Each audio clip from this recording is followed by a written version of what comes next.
Olá, pessoal, tudo bem? Vamos dar continuidade nas aulas de dentística. Hoje eu vou falar sobre preparo cavitário. Então, vamos lá. Qual que é a definição de preparo cavitário? O preparo cavitário é a preparação dentária realizada para remover cárie e criar um espaço adequado para a colocação de uma restauração.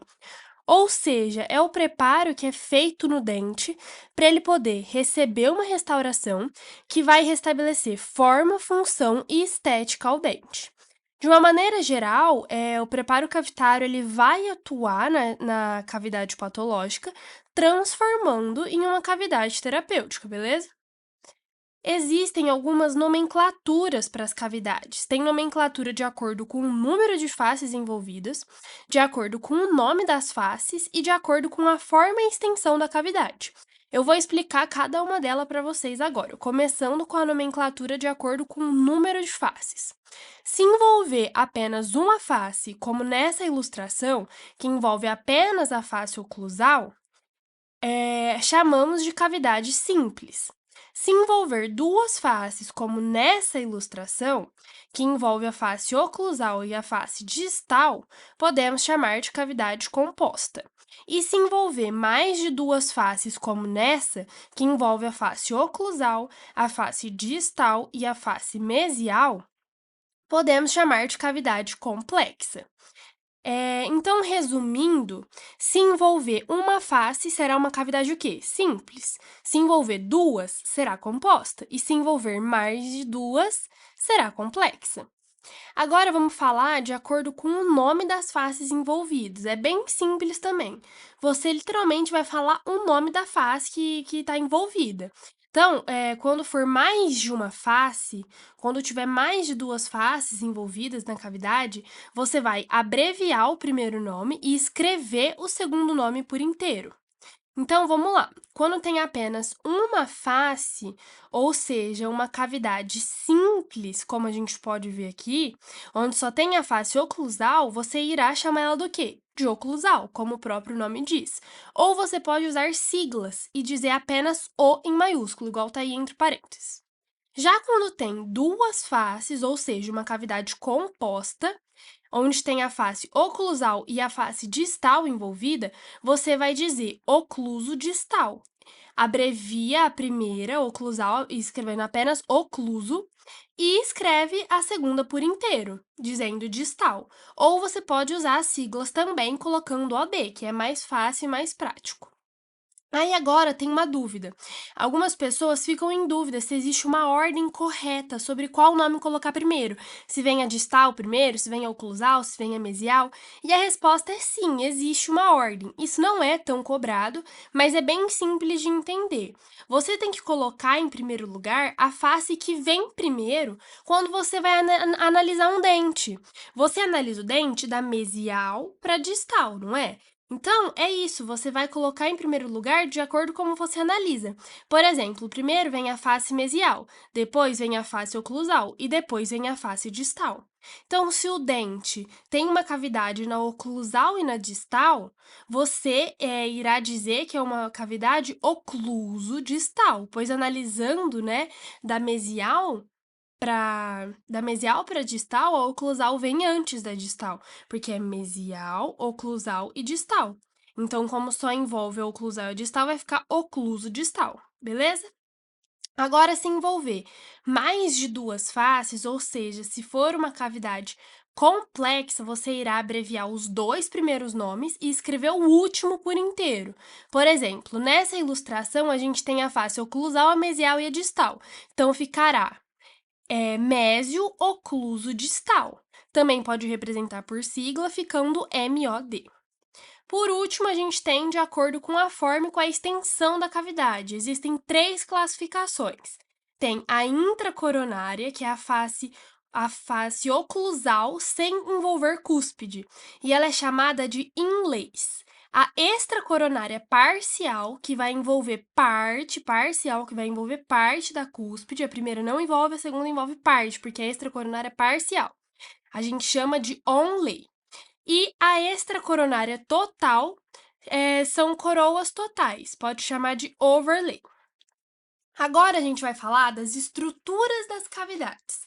Existem, as paredes, que são as paredes circundantes e as de fundo, e os ângulos, que são os diedros, os triedros e o cavo superficial. Vamos iniciar pelas paredes circundantes. Então, o que essas paredes circundantes fazem? Elas circundam, elas contornam toda a cavidade. Quais são elas? Tem a parede vestibular, a parede lingual e a parede cervical ou gengival, que é a mesma coisa o nome. E essa parede gengival, como vocês podem ver aí nessa ilustração, ela fica do lado. Então, ela pode ser mesial ou ela pode ser distal, vai depender de qual lado a gente está falando. Nessa ilustração, mostra apenas um lado, então só tem uma parede gengival. Mas nessa outra ilustração aqui, a gente pode observar as duas paredes gengivais, tanto a mesial quanto a distal. Então, agora vamos falar das paredes de fundo. As paredes de fundo, elas nunca atingem a superfície da cavidade. São elas parede pulpar e parede axial. A parede pulpar, ela fica na parte interna do dente, ela fica na oclusal. Já a axial, ela fica na lateral do dente, sendo mesial ou distal, igual eu disse, que fica em contato com os dentes. Então, concluímos a parte das paredes, vamos para a parte dos ângulos. Os ângulos, eles são a união entre as paredes. Existem três tipos de ângulos: os diedros, os triedros e os cavos superficiais. Os diedros é a união entre duas paredes internas.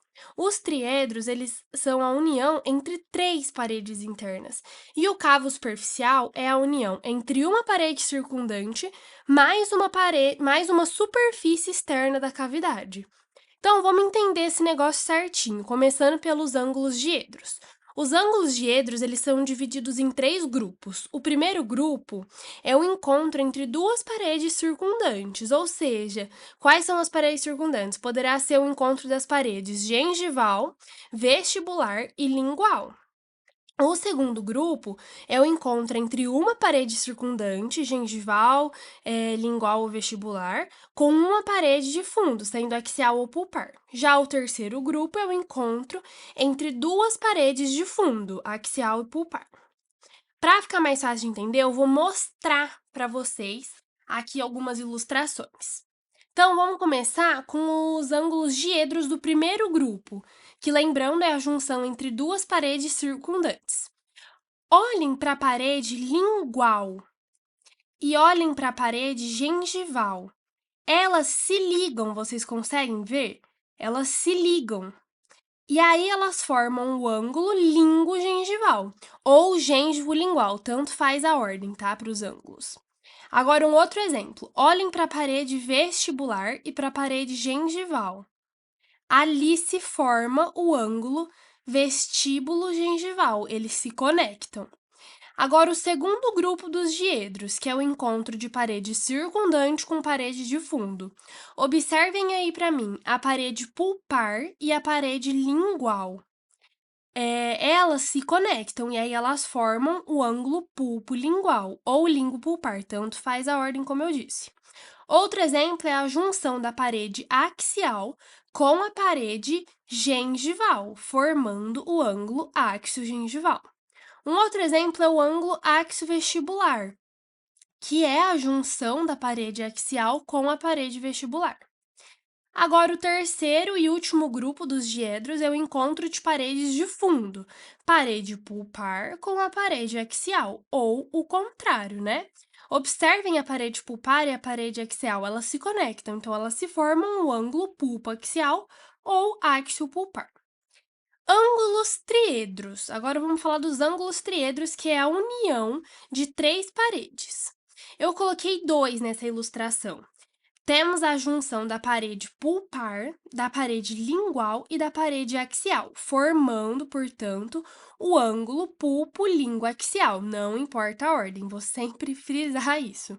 Outro exemplo, junção da parede axial, gengival e vestibular, formando o ângulo áxio-gengivo-vestibular. Por último, então, os ângulos cavos superficiais, que particularmente eu acho os mais fáceis de entender, os mais simples. Existem três. o cavo superficial vestibular, o cavo superficial lingual e o cavo superficial gengival. Bem simples, né? Bom, gente, essa foi a aula sobre preparo cavitário. Espero que vocês tenham gostado. Curte, comenta, pedem alguma sugestão de vídeo. E esse foi o vídeo. Espero que vocês tenham gostado. Um beijo e até a próxima.